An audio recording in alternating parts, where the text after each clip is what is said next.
adalah idh yatalaqqal mutalaqqiyan anil yamini wa anil shimali qa'id.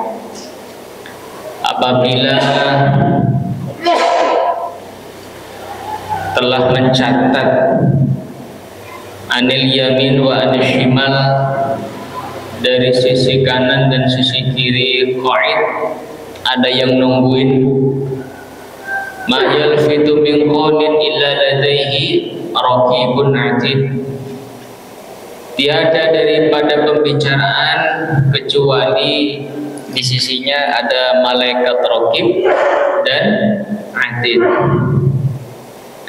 Wa qad umira ayyafata alaih, dan diperintahkan malaikat keduanya yami ayyahfadha menjaga keduanya alaihi atas orang jami aqwalihi wa af'alihi. Jadi tugasnya malaikat raqib dan atid itu adalah bagian yang mencatat dari semua perkataan, perbuatan apapun. Dari sisi kanannya ada raqib, sisi kirinya ada atid. Jadi termasuk pagi ini kita duduk ada yang mengawasin. Kalau CCTV di pojokan dari di kanan dan kirinya. Dan itu biasanya kemana-mana selalu mendampingin. Setiap satu makhluk ada raqib atidnya. Iya, jadi kita ini merasakan, ya, minimal belajar merasakan pengawasan ini. Minal khairi, dari kebaikan, wasyarri, dan keburukan. Muddata hayatihi, selama hidupnya. Ila ayyamut, sampai ia meninggal. Tsumma yahduru, kemudian dihadirkan keduanya ma'ahu, bersama orang yaumul qiyamati, pada hari kiamat. Nanti dihadirkan tuh Pak, raqib dan atidnya dihadirkan. Selama orang di dunia itu ngapain, nanti diminta keterangan. Ya, diminta keterangan. Kalau baik maka surga, kalau buruk ya dicuci dulu di nerakanya Allah. Hina yakifu banadillah, ketika ia menghadap kepada Allah. Fayushhada, maka disaksikan oleh keduanya lahu, kepada man wa alaihi, dan kepada Allah. Qala Allah Ta'ala, dan berfirman Allah Ta'ala, wa ja'at kullu nafsin ma'aha sa'iqu wa syahid. Kata Allah dalam surah Qaf bahwa setiap jiwa bersamanya itu ada sa'iq. Sa'iq itu ya bisa bermakna driver, orang yang menuntun, orang yang mendampingi, wa syahid, dan ada yang menyaksikan. Jadi kemana-mana kita nih Pak, ada apa, sa'iq, ada juga syahidnya. Makanya orang tua dulu, orang awam selalu bilang begini, anak-anak mah ada malaikatnya, disebut sa'iq.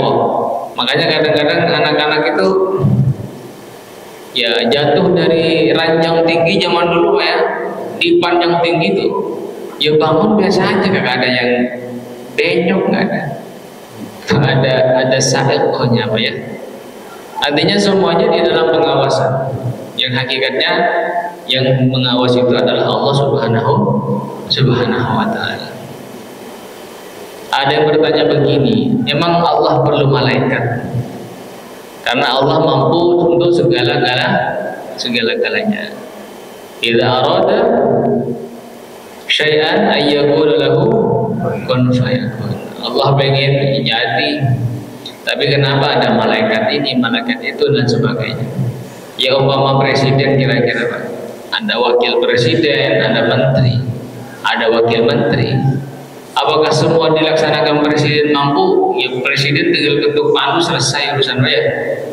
Ya, itu sebenarnya pelajaran kepada hambanya. Allah saja yang begitu kuasa, begitu agung, tetap demokrasi, tetap prosedural, Misalnya yang bagian neraka siapa yang ngurusin, yang bagian surga siapa yang ngurusin. Itu demokrasi Allah. Ya bagi Allah itu sangat mudah. Ya bagi Allah kun fayakun, selesai urusan.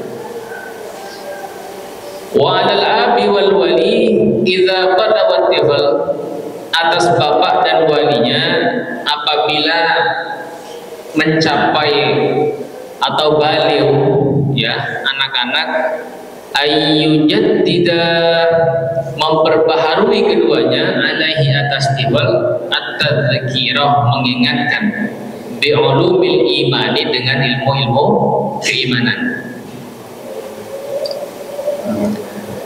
Jadi kata Imam Al-Haddad radhiyallahu an, ketika anak-anak sudah mencapai usia mau dewasa Pak ya, mau remaja lah kira-kira, mau remaja, disampaikan, diulang-ulang at-tadzkir dengan keimanan. Maka ini tahapan Pak ya, tahapan kalau ingin mendidik anak kita itu yang pertama-tama dulu tentang bi'ulumil iman. Apa maksudnya? Ilmu tauhid. Apa ilmu tauhid? Sering kita dengar misalnya wujud, qidam, baqah, mukhalafatul lil hawaditsi, qiyamuhu bi nafsihi wahdaniyah. Hafal semua, artinya paham? Itu artinya pelan-pelan ditanamkan artinya. Nah, ayo kita ngaji wujud itu artinya apa? Qidam apa? Baqah apa? Itu belum ditanamkan artinya apa, lawan-lawannya apa, itu tanamkan terus. Sifat yang 20 itu kita tanamkan, baik mau tidur sambil cerita boleh, tentang keimanan, tentang iman kepada Allah dan Rasulnya, kitab-kitabnya Allah, apa itu harus ditanamkan sejak dini ya? Sejak dini. Saya beberapa kitab tentang keislaman hampir mirip-mirip dengan pesan ini. Anak-anak itu dari kecil ditanamkan tauhidnya dulu, sebelum yang lain-lainnya tauhidnya. Sebelum tidur dituntun syahadatnya oleh ibunya atau bapaknya. Asyhadu an la ilaha illallah wa asyhadu anna Muhammadar Rasulullah. Tanamkan itu terus, ditanamkan setiap mau tidur. Setiap mau tidur. Sampai anak saya bertanya begini, kok selalu disuruh syahadat sama baca sholawat katanya. Emang Muhammad itu siapa? Muhammad. Penasaran anak-anak kami. Wajar nggak begitu? Wajar. Justru dari situ kemudian timbul diskusi, timbul mudzakarah. Nggak masalah.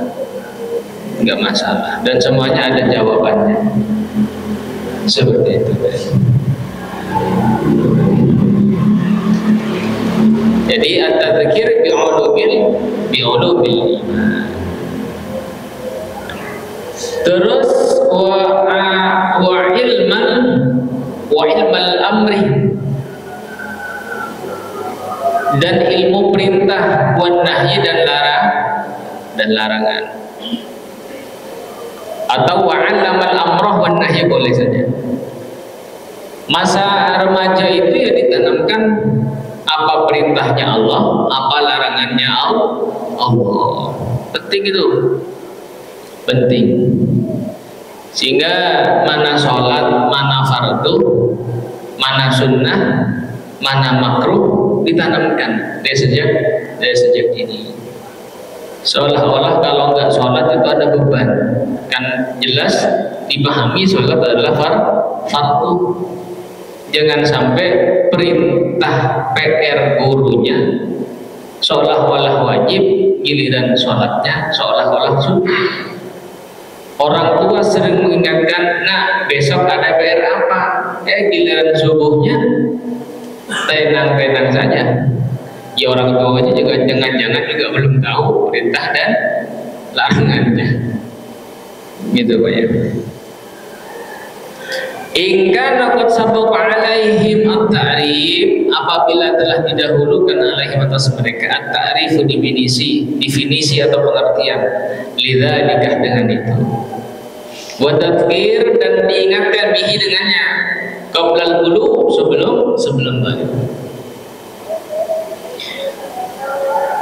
Fa'in hadzal ladzi sar ilahi turun akhir, maka perkembangan merupakan sisi yang lain. Turun akhir itu perkembangan akhir yang lain.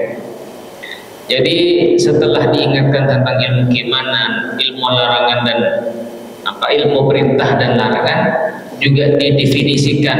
Maksudnya didefinisikan, ta'rif itu ya dijelaskan rinciannya bagaimana, definisinya bagaimana, harus detail. Apalagi anak-anak. Anak-anak itu harus rinci, pelan-pelan. Kadang-kadang ya terlalu rinci, kadang-kadang anak mulai terbayang arti kalimatnya, susunan katanya. Kadang-kadang ada yang kerekam dan nggak ngerti. Ketika dia nggak ngerti, kadang-kadang penasaran dan kemudian bertanya. Itu namanya ta'rif, secara definisi. Ya.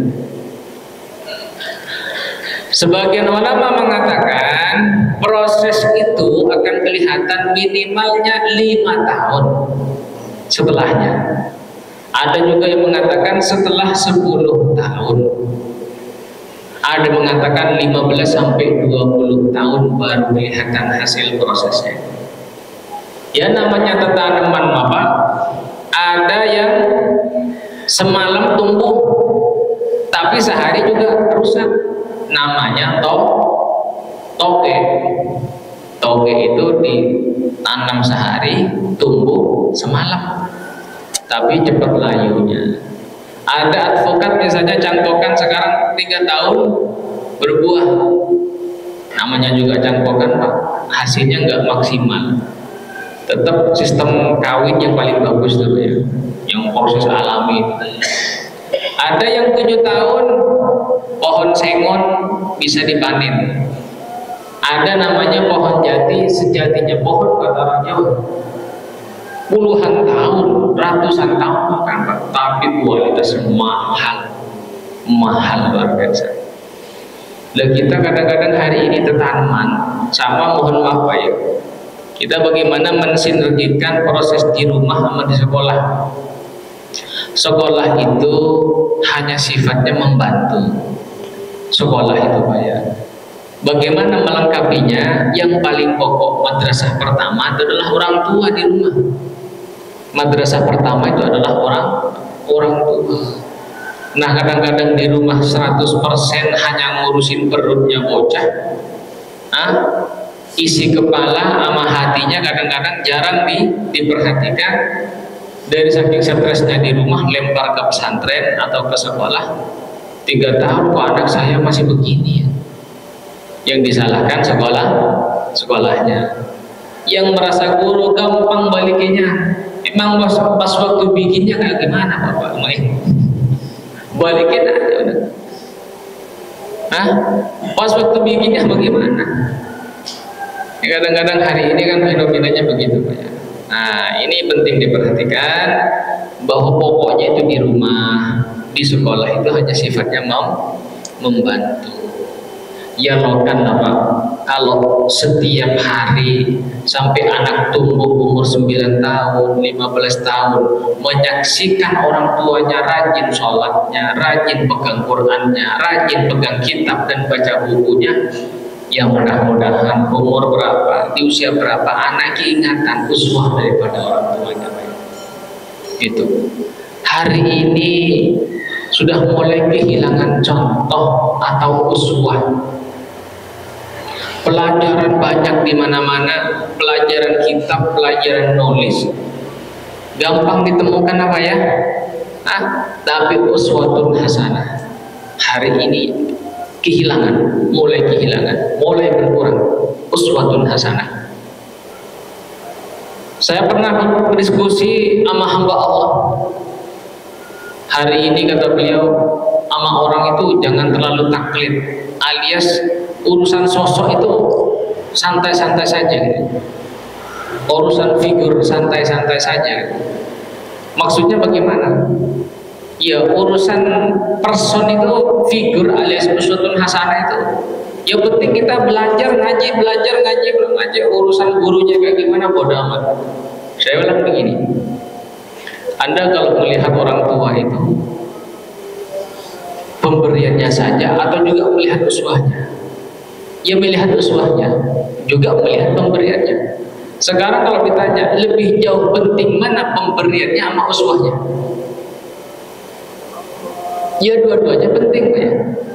Dua-duanya penting. Atau umpamanya begini deh. Allah memerintahkan salat. Uswatun hasanahnya tidak dicontohkan oleh Rasulullah. Bisa paham nggak gerakan sholatnya kira-kira? Nggak paham. Misalnya aqimus sholat, tegakkan sholat. Di dalam Al-Quran tidak ada tata cara sholat. Bagaimana contohnya sholat? Realnya itu bagaimana?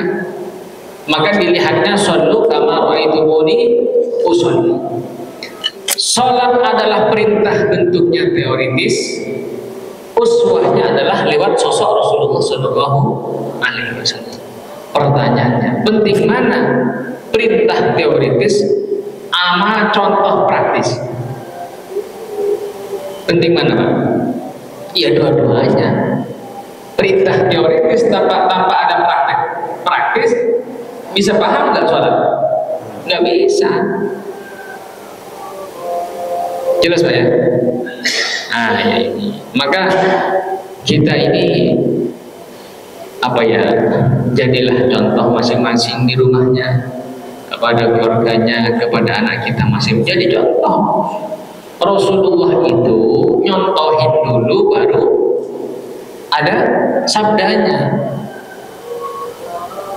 Rasulullah itu nyontohin dulu baru sabda. Nah, jangan sampai sabda dulu contoh entah nomor sekian. Jelas ya? Nah, ini. Yang kedua, kalau contoh terlebih dahulu, mudah-mudahan apa yang disampaikan lebih cepat nyampainya ke hati anak. Contoh nih, setiap hari bapaknya pegang Quran, baca, pura-pura paham dah itu. Pegang tafsir, ya kagak ngapa-ngapa, pura-pura paham dah. Kata anak, apa itu nak? Kita paham, ini lagi belajar. Kalau apa namanya, politis lah jawabannya. Bisa baca kitab Pak? Nah, justru ini lagi belajar. Lama-lama anak insya Allah itu. Lama-lama anak kita. Nah ini tanamkan contoh. Daripada teori, capek kita udah. Teori mono. Mana tadi? Walahu fihi syar'un akhar. Nah perkembangan anak itu yang merupakan sesuatu yang lain. Ya artinya ada keterkaitan antara proses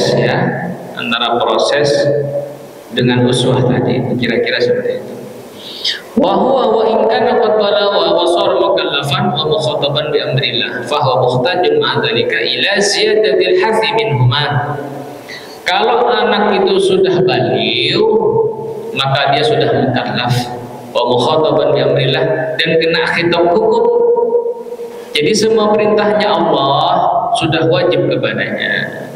Nah, ketika dia sudah akil baligh, maka seluruh perintah-perintahnya Allah ditanggung oleh dirinya. Larangannya dilanggar, maka sanksi dosanya kepada anak itu. Tetapi kata Imam Al-Haddad, fahuwa muhtajun ma'adzalika ila ziyadatil hafi minhuma. Tetap butuh dorongan. Jangan kemudian kamu sudah akil baligh kemudian dilepas begitu aja tanpa bimbingan. Wa tadbir wa ta'rif bima dzukira. Tetap butuh arahan, butuh bimbingan. Butuh arahan, butuh bimbingan. Ini mohon maaf Pak ya. Saya sering menemukan, karena kami juga ngajar ya di lembaga ataupun di pondok pesantren, sering kami temukan ketika wali santri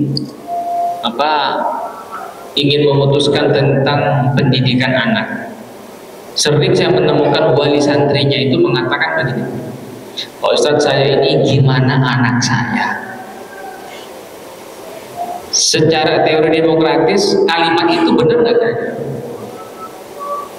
Pendidikan anak saya mau terserah anak saya. Kira-kira sementara kalimat itu benar nggak Pak?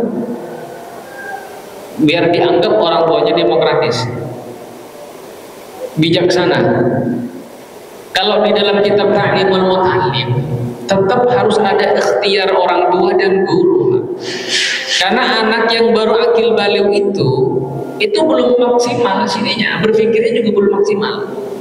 Kadang dia memilih sekolah ini, lembaga ini, tempat belajar ini karena ikut-ikutan. Ada begitu? Ada. Tetap orang tua harus punya pandangan, punya pendapat. Makanya disebut di sini ma'adzalika ila sadil hasi min huma wa tadzkir wa ta'rif bima dzikir. Tetap harus diarahkan. Jangan-jangan anak saya begini-begini karena teman. Ya kalau pergaulan dan lingkungannya baik. Kalau enggak, itu. Itu keterlibatan orang tua. Bahkan di dalam Ta'lim wal Muta'allim disebutkan anak itu kalau mau ngapa-ngapain keterlibatannya salah satunya adalah bila perlu anak saya mau melanjutkan pendidikan kemana, ngaji model bagaimana, orang tuanya mengistikharahkan. Diistikharahkan. Kalau kita nggak bisa istikharah, minta tolong kepada orang-orang soleh, atau minta saran dah. Kalau misalnya sholat istikharah gak mampu, minta saran sama orang alim, orang soleh, misalnya Kiai, anak saya bagaimana pendapat Kiai, arahannya Kiai. Udah itu aja. Bahkan di Jawa Timur itu ada sebagian pesantren, kalau anak santrinya pengen pulang, artinya pengen berhenti dari pondok, itu nunggu istikharah kiainya dulu. Nunggu istikharah kiainya. Nah, mudah-mudahan guru-guru kita di sini juga sama begitu. Ya.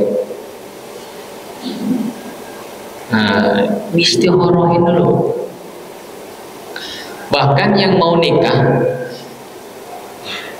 itu benar-benar dipingitnya itu di pondok pesantren, disuruh ngaji tuh. Yang pengen nikah nih, disuruh ngaji betul tuh Pak, di pondok, terutama bab nikah, kitabun nikah misalnya, disuruh ngaji betul, dibekalin betul. Nah di Madura terutama masih ada begitu. Misalnya mau nikah nih, sama orang tuanya dikembalikan lagi ke pondok. Nah ngaji lagi.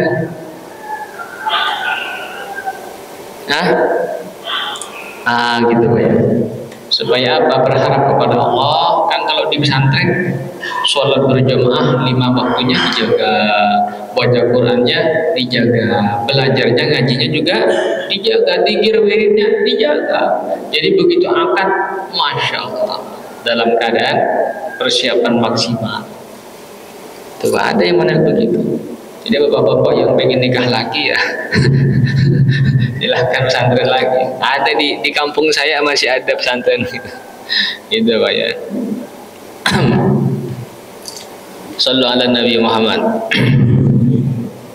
Nah, jadi tetap didampingin wa bima fi ma'nahu minal umur allati qad tawajjahat alaih. Maksudnya apa? Apapun yang menjadi urusan itu si anak didampingin, apapun yang terjadi didampingin, diarahkan.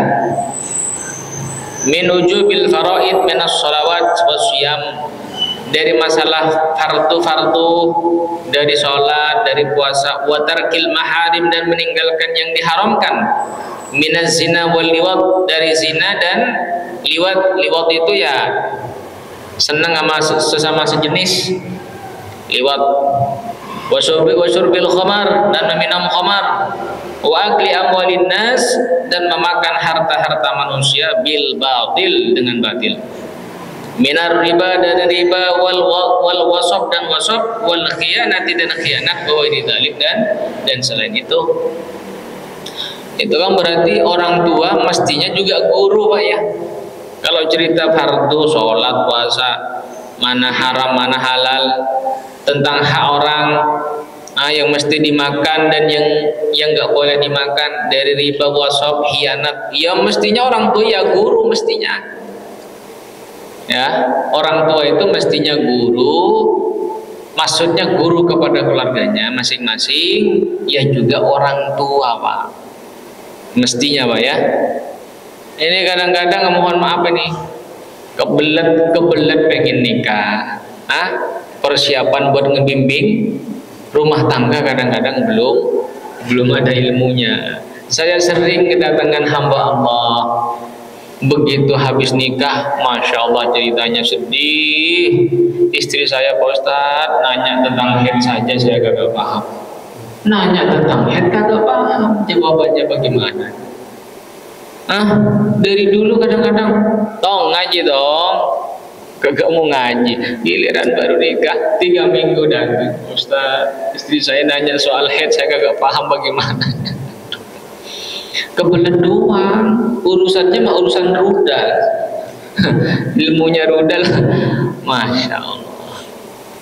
Saya juga nggak tahu nih bapak-bapak di sini sudah hatam belum ngaji kitab haidnya. Jangan-jangan darah penyakit dianggapnya darah haid dianggapnya darah istihadah. Masalah ini penting, Pak ya. Karena kalau darah haid dianggapnya darah penyakit, ya bablas saja dia. Pengen kebelet ya didatengin Pak istrinya, padahal haid. Gak paham bagaimana teorinya. Tuh taunya kebiasaan istri saya begini, ya sebenarnya itu sudah mewakili. Cuman kalau kita ngaji kan lebih yakin kita, Pak ya, lebih yakin itu. Ya baik. Contoh misalnya begini, orang ke warteg yang umum lah, warteg atau ke rumah makan. Umumnya kalau di kita kan madang dulu baru bayar. Pertanyaannya secara hukum itu bagaimana kira-kira? Kita ngambil hukum keumuman atau pakai hukum halal haram? Kalau keumuman memang iya, Pak ya. Memang umumnya adalah angkorotinan, saling ridho sepertinya, Pak ya. Kan itu sudah umum. Tapi kalau yang lebih hati-hati, biasanya habis ngambil bayar dulu baru makan, yang lebih hati-hati. Tapi karena ikutnya hukum keumuman, yang monggo dah. Tapi guru-guru kami itu keseringan, kalau tempat begitu biasa keseringan saya bilang bayar dulu baru makan. Nah, makanan itu masuk ke perut. Kalau umpama ada yang keselip, kita lupa bayar, atau ada sesuatu yang mohon maaf meninggal penjualnya belum dibayar, bagaimana bayarnya? Sedangkan sudah masuk ke perut, dimuntahin nggak semuanya bisa keluar. Ya kira-kira begitu, Pak ya. Itu kan harus diilmuni semuanya, Pak ya. Harus diilmuni apa yang membatalkan sholat, yang membatalkan puasa, itu, Pak ya. Pertanyaan saya, orang mau sholat kentut, batal nggak sholatnya? Orang mau sholat kentut, batal nggak sholatnya? Belum sholat. Baru mau.